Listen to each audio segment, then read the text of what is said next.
everyone and welcome back to my channel. Today I'm going to be sharing with you my June TBR because it's already June. So if you've been following my reading vlog, you might know that in June I have my competitive exam in order to become a teacher, but this is happening at the beginning of June, like the second week of June. The second week of June, and the first 2 weeks actually of June I'm going to be really busy, but after I'm going to be free because I will be in holidays, like in summer vacation, so I might be able to read a lot. So my TBR is a bit bigger than it used to be like during the year. But anyway, I'm going to stop talking and I'm going to start showing you the books I plan on reading in June. So the first pick for June is Save a Date by Morgan Matson. So this book was on my May TBR, but I didn't get the chance to pick it up because I listened to a lot of audiobooks, but you will see that in my wrap-up. So yeah, I won't read this book in June because usually I try to read Morgan Matson in June because I don't want to take them on the beach because they're so precious. So the story is about Charlie, and Charlie, he lives with her parents, and their parents are selling their house, but the weekend before they leave their house, all her older sisters are coming to the house because one of her sisters is getting married, but a lot of things go wrong, like her crush is showing up and she doesn't want to see him. Also, the wedding planners quit, so they have a lot of drama is happening, and Charlie is going to, in a way, have to save a date or to save a day, and at the same time she's also very stressed about college and everything. So it sounds like an amazing Morgan Matson's book that I can't wait to read. Next on my TBR we have The Marvels by Brian Selznick. So this is the man who wrote Hugo Cabret, I don't know how to say it the French way. I don't really know what this book is about. I know that the thing is with this book, like the first half of it is just drawings, and then the second half it's like written just like a book. And so I feel like the first part is about the Marvels who are like on a boat and they are actors and everything, and the second part is about Joseph, and Joseph just got out of somewhere like the school where you sleep in. I forgot the name. And he comes, he arrives at his uncle's house, but everywhere there are those portraits of the Marvels, but some stuff weird happened, and like, I don't know, it's just strange. I have this book for a long time on my shelf and I haven't picked it up. Like, this book is really beautiful, and I've been wanting to read a Brian Selznick book for a long time, and I think like this one could be amazing, and it's just so beautiful. Next, in June, I would like to read Thunderhead by Neil Shusterman. So this is the second book in the Arc of Scythe trilogy. Yeah, trilogy, The Tool is coming out, I think, this year. And if you don't know what Scythe or the Arc of Scythe is, it's basically happening in the future, and in this future, like, death doesn't exist anymore, like there is no diseases, no wars, like hunger doesn't exist anymore. So people are wealthy and they can live a very long life, but you still have to kill people because of the population, you know. And the only people who can kill people are the Scythe. Like, there are people who are trained to kill people, and they're like kind of feared because when you see them, usually it means that you're going to die. And at the beginning of the book you have Rowan and what's your name?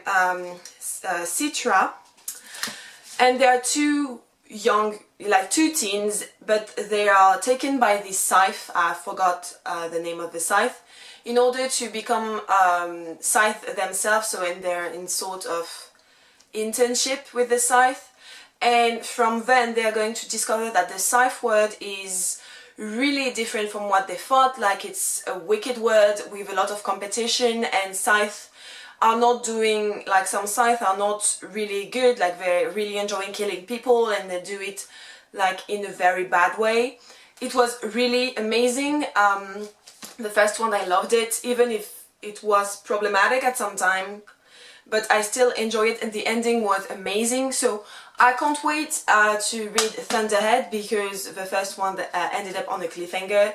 And you see, I said it ended up on a cliffhanger, but I still haven't picked it up. I don't understand myself most of the time, but I feel like in June it's time for me to know what's happening in Thunderhead. The next pick of the month will be Siege and Storm by Leigh Bardugo. So this is the second book in the Grisha trilogy. I read the first one in April and I loved it, like I couldn't put it down. I really enjoyed it, so I can't wait to read this one.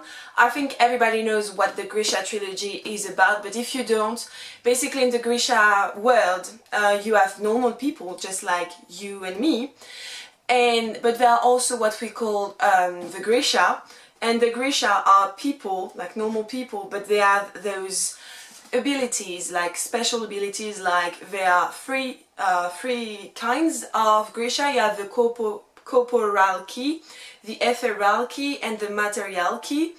And so in these categories you have different sorts of powers.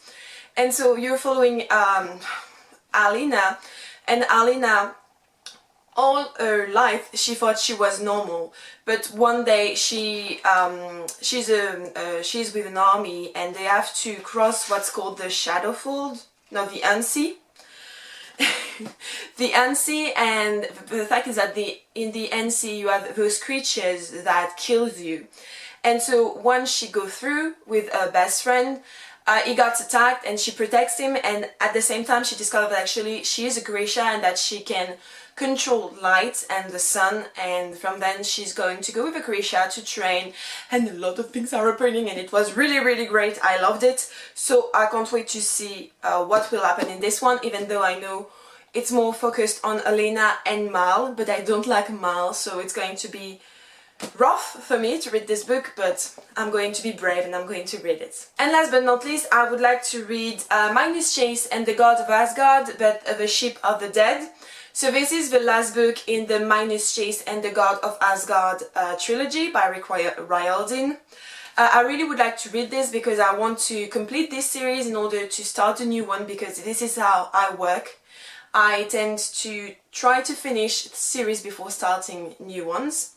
So Magnus Chase is just like Percy Jackson, except it's with the Northern gods like Thor, Loki, Odin, Frey, a lot of amazing things that I love to learn about in this book. So this is the last one, and I think like Ragnarok is going to come. Loki is a little bitch. So yeah, I can't wait to read this and to finish this series and to know actually how this stops, because it's going to be a little spoiler, so go away if you don't want to hear about it.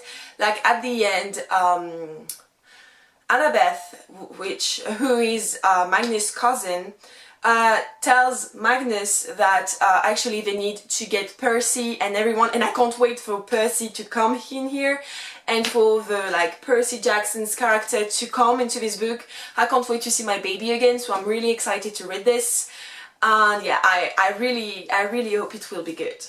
So as you can see, my June TBR is very fantasy, or at least reading series or making progress in series, because I'm not going to bring series with me in summer vacation. I'm going to pick mainly standalones, so I really would like to get to this book in June so I can because my main goal for 2019 is to read as many unread books as possible, so all of these are unread books, so yeah, I can't wait to read those books.